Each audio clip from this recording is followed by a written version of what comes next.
सबसे पहली समस्या दोस्तों क्या होती है, पहले आप ये समझिए, वो है क्वांटिटी। क्वांटिटी तीन है, स्मॉल क्वांटिटी, इंटरमीडिएट क्वांटिटी और कमर्शियल क्वांटिटी। पहली बात, क्वांटिटी को आप ध्यान रखें और सिर्फ ऐसे हल्के में इस केस को ना लें। दूसरी बात, इसमें कन्विक्शन रेट दोस्तों बहुत हाई है, बहुत सारे लोगों को सजा मिलती ही है इसके अंदर। दोस्तों एनडीपीएस केस में, एनडीपीएस एक ऐसा केस है दोस्तों जिसके अंदर की कन्विक्शन रेट बहुत हाई है। मतलब कि आप जब बेल ले भी लेते हो तो उसके बाद सजा होने के चांसेस बहुत ज्यादा दोस्तों रहते हैं। अब होता क्या है कि इसमें केस तो आप लड़ते हो या फिर अपने वकील साहब से केस तो लड़वाते हो, बट केस को बड़ा हल्का छोड़ देते हो। ये कोई मारपीट का दोस्तों केस नहीं होता एनडीपीएस। एनडीपीएस एक ऐसा केस है जिसके अंदर आपने थोड़ी सी भी अगर गलती की, थोड़ी सी भी ढील बरती तो दोस्तों सजा पक्की है। और पहली बात तो इस केस में जल्दी से लोगों को बेल मिलती नहीं, और जिनको बेल मिल भी जाती है तो वो ठीक से केस लड़ते नहीं, और ठीक से केस लड़ोगे नहीं तो कन्विक्शन आपका हो ही जाएगा। अब दोस्तों होता क्या है कि ज्यादातर लोगों में ऐसा देखा गया है कि जब केस बनते हैं, अब केस भी अलग अलग तरह से बनते हैं। किसी को पुलिस ने पकड़ा, किसी को पकड़ा क्राइम ब्रांच ने, किसी को पकड़ती है एनआईए, नेशनल इन्वेस्टिगेटिंग एजेंसी जो हमारी है, या कई बार मैंने देखा है कि डायरेक्टरेट ऑफ रेवेन्यू इंटेलिजेंस से भी लोगों के पास नोटिस पहुंचते हैं। अलग अलग तरह से एनसीबी पकड़ लेती है। तो ऐसे कई अलग अलग एजेंसीज हैं जहां से कि देखा जाए तो केस आपके अगेंस्ट दर्ज होता है और ऐसे मामलों में आपको जेल भेज दिया जाता है। यहाँ बहुत बड़ा जो रोल प्ले होता है वो है क्वांटिटी का। तो मैं ऐसी 5 गलतियां आज आपको बताऊंगा, जो 5 गलतियां आपको करनी नहीं है अपने केस में। अगर आप करते हैं तो उसका बहुत बड़ा खामियाजा आपको भुगतना पड़ सकता है। बेल तो चलो जल्दी से आपकी होगी नहीं, साथ साथ में कन्विक्शन रेट है तो कन्विक्शन भी बहुत बड़ा आपको हो सकता है, सजा आपको हो सकती है।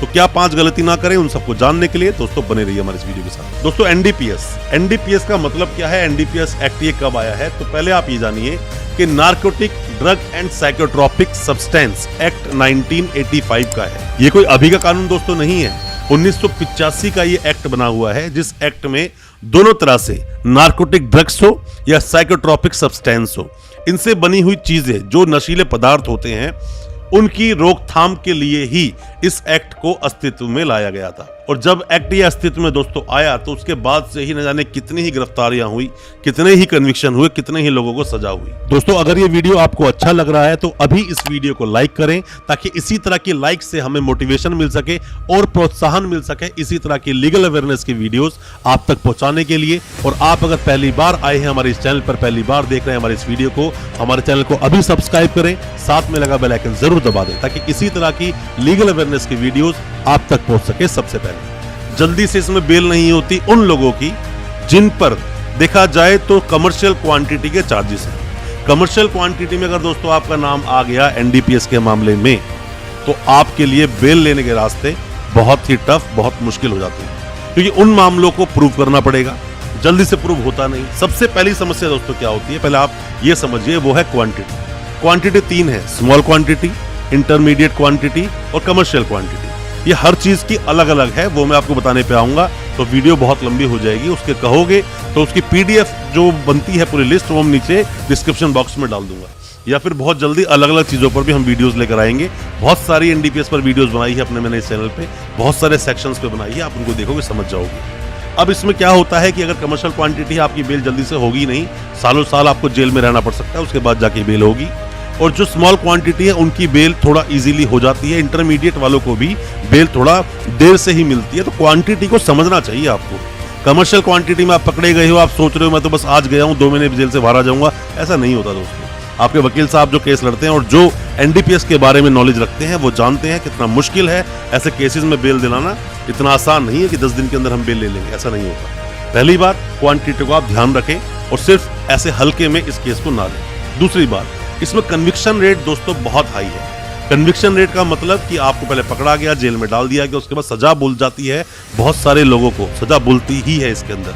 तो कन्विक्शन रेट हाई इसीलिए है क्योंकि यहाँ पर ऐसा मानना है, ऐसा देखना है कि जो लोग पकड़े गए हैं उन्होंने वो अपराध किया है।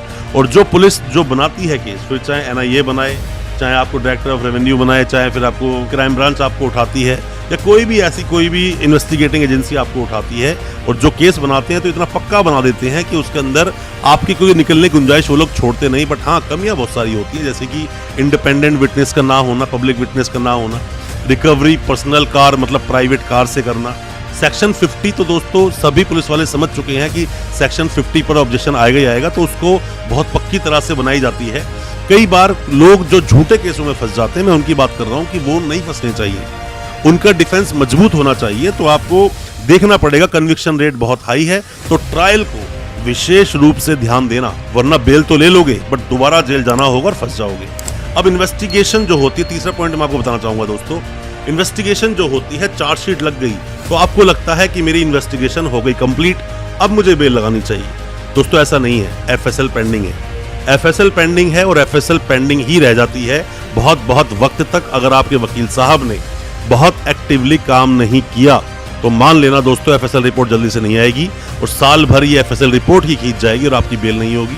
तो बेहतर है अगर किसी भी आपके जानकार सगे संबंधी का अगर नाम आया है ऐसे केस में, या फिर मेरी इस वीडियो को अभी नए कोई वकील साहब है वो सुन रहे हैं, या फिर कोई भी ऐसे लॉ स्टूडेंट सुन रहे हैं जो जानना चाहते हैं एनडीपीएस के बारे में, तो मैं आप सभी को बताना चाहूंगा, आपके पास कोई ऐसा अगर केस आता है तो अपने ट्रायल को ध्यान दें, एफएसएल रिपोर्ट जल्दी मंगाएं, चार्जेस फ्रेम कराएं, और जब ये केस आता है क्रॉस पर और जब वहां पे चीफ एग्जामिनेशन होता है, वहां पर आपको विशेष रूप से ध्यान देना है अपने क्लाइंट को निकालने के लिए। अगर जिन लोगों की तब तक बेल नहीं हुई है तो एफएसएल को जल्द से जल्द मंगाना है। एफएसएल हालांकि आपके फेवर में कम ही आएगी, हमेशा आपके अगेंस्ट ही आएगी, क्योंकि जो पकड़ा गया, अभी बात यहाँ आती है कि जो पकड़ा गया उसको अगर उसकी रिपोर्ट जो भी आएगी आप एडमिट कर लोगे कि हाँ पकड़ा गया आपके पास है, तो वैसे ही आप फंस जाओगे, फिर ट्रायल चलाने की जरूरत क्या है, फिर तो प्लीड गिल्टी कर लो आप।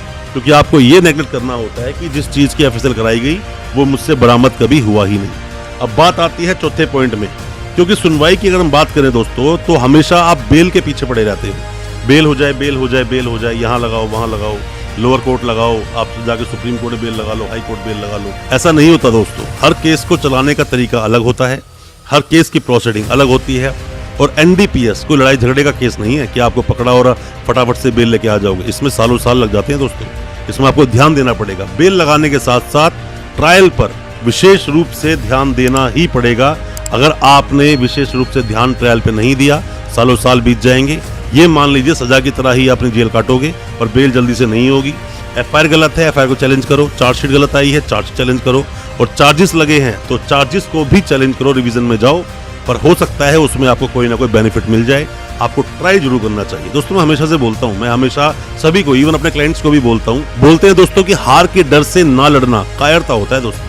आपको ये लगे कि नहीं मैं कोई भी एप्लीकेशन लगाऊंगा या कुछ भी लगाऊंगा और मैं कल हार जाऊंगा या फिर मतलब अलाउ नहीं होगी, तो दोस्तों ये गलत है। आपको डरना नहीं चाहिए। आप किसी भी तरह से आप एक कानून के रक्षक हो, आप भी कानून के रक्षक हो, जो कानून को गलत किसी के साथ ना हो जाए, किसी के भी साथ इनजस्टिस ना हो जाए, उसमें हम सभी वकील लोग बहुत बड़ा योगदान देते हैं। तो आपको अपनी एप्लीकेशंस जो भी आपको लगे सही है लगानी चाहिए। 91 की एप्लीकेशन लगाओ, 311 की एप्लीकेशन लगाओ, इन सब पर डिटेल वीडियो मैंने अपने इस चैनल पे बनाई हुई है, वो सब वीडियोस आप देखोगे, बहुत कुछ आपको सीखने को मिलेगा। पांचवी बात दोस्तों बताना चाहूंगा मैं आपको, क्या आपको और ध्यान रखना है कि कोई भी आपका व्यक्ति, मतलब कोई भी सगा संबंधी जानकर अगर जेल में है, वकील साहब बहुत अच्छे से जानते हैं केस को कैसे लड़ना है। अगर उन वकील साहब ने पहले भी अगर एनडीपीएस के केसेस लड़े हैं तो और अच्छे से केस वो लड़ेंगे। आप उन्हें परेशान बार बार ना करें कि आप ऐसा लगाओ वैसा लगाओ, बेल क्यों नहीं हो रही है, तो उस चीज़ में दबाव में वकील साहब आ जाते हैं और फिर केस को ठीक से लड़ते नहीं हैं। अगर आपको लगता है कि वो वकील साहब पहले एनडीपीएस के केस में नहीं आए हैं या फिर एनडीपीएस केस नहीं लड़े हैं, तो एक बात अलग है, आप वकील साहब बदल दोगे। पर जो वकील साहब एनडीपीएस के केसेस लड़ते हैं उन्हें पता होता है, बाकी तो आप पर डिपेंड करता है कि आप कैसे वकील साहब रखोगे, क्योंकि वकील साहब अपनी पसंद के आपको अपने केस में रखने का पूरा अधिकार है, जो फंडामेंटल राइट है आपका, इसे कोई छीन नहीं सकता, वो डिपेंड आप पर करता है। पर जो प्रिकॉशंस मैंने आपको बताई हैं, उन सभी प्रिकॉशंस को आपको लेना जरूर है, वरना आपके साथ समस्या हो सकती है, प्रॉब्लम हो सकती है और सालों साल आपको जेल में काटने पड़ सकते हैं। कोई भी किसी भी तरह का सवाल है एनडीपीएस केस को लेकर, एनडीपीएस के बारे में कुछ भी जानकारी चाहते हैं, कमेंट बॉक्स में कमेंट करें और सवाल पूछें अपने, या हमें व्हाट्सएप करें। कोई भी सजेशन चाहते हैं, सजेशन आप ले सकते हैं, हो सकता है कि हमारी सजेशन आपके किसी काम आ जाए। दोस्तों मैं उम्मीद करता हूँ आज का हमारा वीडियो आपको अच्छा लगा होगा। हमारी वीडियो को ज्यादा से ज्यादा अपने दोस्तों, परिजन, परिवार में शेयर करें ताकि वो भी अपने आप को कानून जानकार बना सके। और दोस्तों हमारे चैनल को बिना सब्सक्राइब करे बिल्कुल मत जाना, सब्सक्राइब करें अभी हमारा चैनल, ताकि इसी तरह की और लीगल अवेयरनेस की वीडियोस आप तक पहुंच सके सबसे पहले। बहुत बहुत शुक्रिया दोस्तों, धन्यवाद हमारे इस वीडियो के साथ बने रहने के लिए।